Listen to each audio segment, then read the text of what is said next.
Hedrick Smith is with us. He is the Pulitzer Prize-winning New York Times reporter, PBS producer, Emmy Award-winning PBS producer, author of several books, including the latest Who Stole the American Dream, and he put together a website, reclaimtheamericandream.org, that I'm looking at as we speak. It's quite impressive. And Hedrick Smith, welcome back. It's great to see you again, Tom. Great to have you with us. Yeah. Who stole the American dream?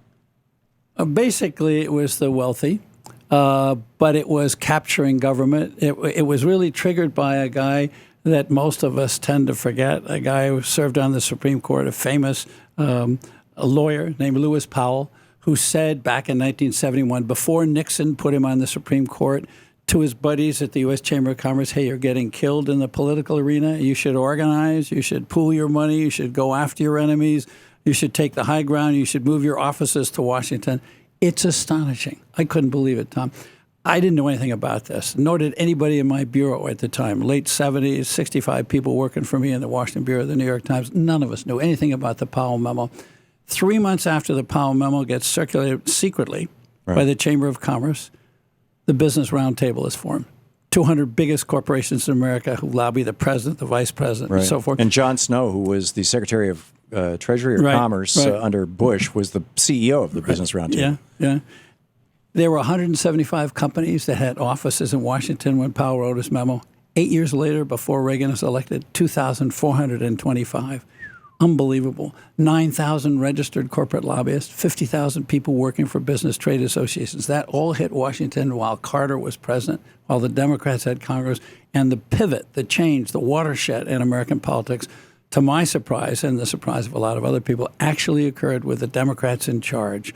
You get the 401k plan, you get the rewriting of corporate bankruptcy laws, you get the reduction of the capital gains tax, you get deregulation, you get a whole lot of stuff started. Reagan accelerates it, drives it like crazy, but it actually happened under the Democrats. It's an amazing story. A lot of it truly is. And a lot of those things happened in the last 2 years of the Carter administration, which corresponded with Maggie Thatcher being elected, 2 years into the Carter administration. And her Thatcherism, the first thing she did was bust the unions, the coal miners' unions, and her famous statement, "There's no such thing as society. There's only a collection of individuals." And this kind of libertarian ideology, Milton Friedmanism, it became acceptable in the United States, as a consequence. What also happened was there were a whole lot of Democrats elected after Watergate in 76 and 78. In previously Republican or very typical districts, and they were all scared they were going to get cleaned out when Reagan started to run, so they began to shift their politics in the 78, 79, 80 period. To the corporate side. To the corporate side. So you had an anti-Congress, you had an anti-business Congress in the early 1970s and a pro-business Congress at the very end of the 1970s. A real pivot takes place. Right. And tremendous impact on us today. I mean, we still have the same power setup today that we had back starting in the late 70s.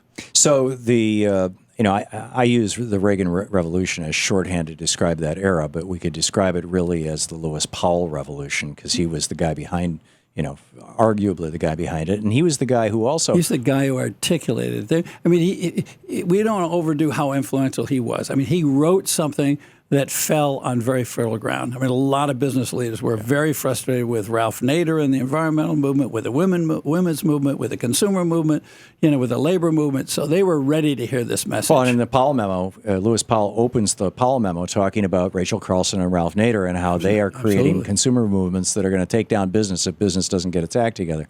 I'm totally with you. But then in 1976, Powell's on the Supreme Court, and he is the lead author of the Buckley versus Vallejo decision, where for the first time in American history, the Supreme Court said that what previously had always been considered a behavior, which is the spending of money, was actually protected by the First Amendment as political speech.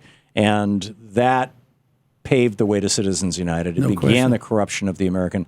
I mean, it was already arguably in many ways corrupt, but that was.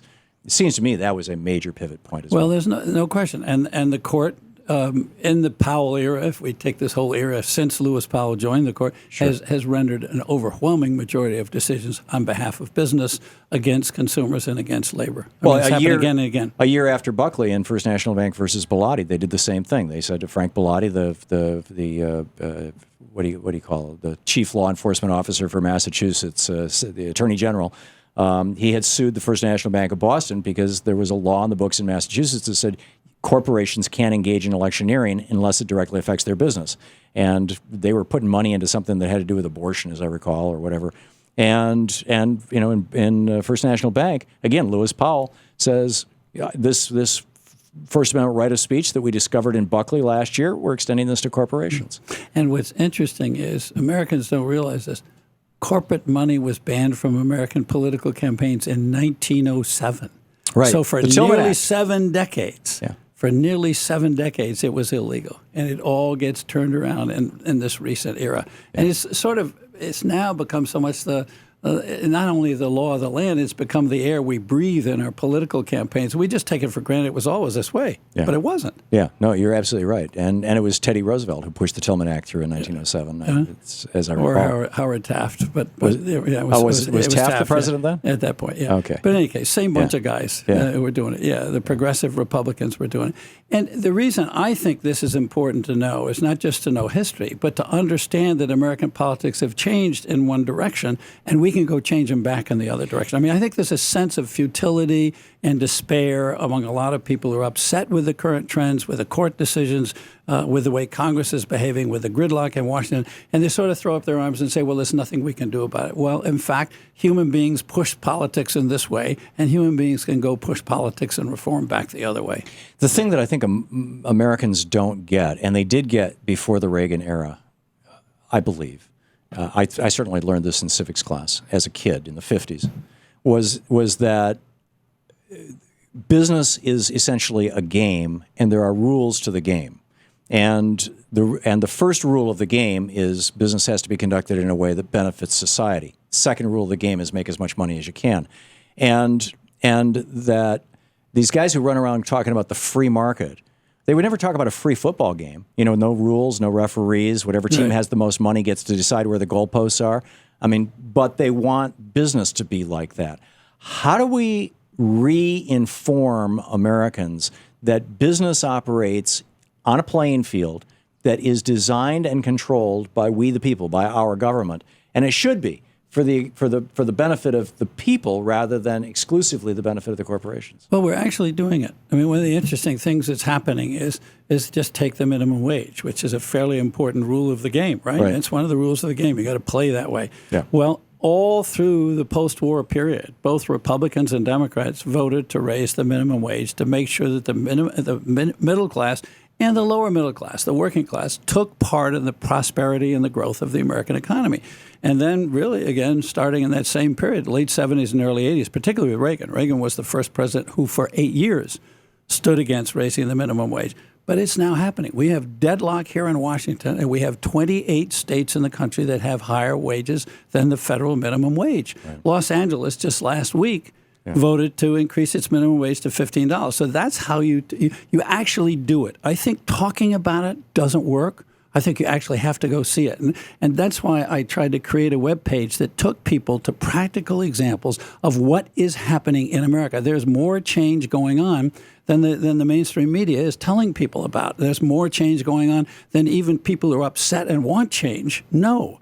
And I think it's critical. People would be encouraged to take part in pushing for solutions on student debt, on corporate taxes, on getting dark money out of politics, on rolling back Citizens United, on giving multiple matches to people who are small donors in campaigns. Those things are happening in America, but most Americans don't know they're happening or where they're happening. The website is reclaimtheamericandream.org. The book, Who Stole the American Dream? Our guest, Pulitzer Prize-winning New York Times journalist and Emmy Award-winning producer Hedrick Smith.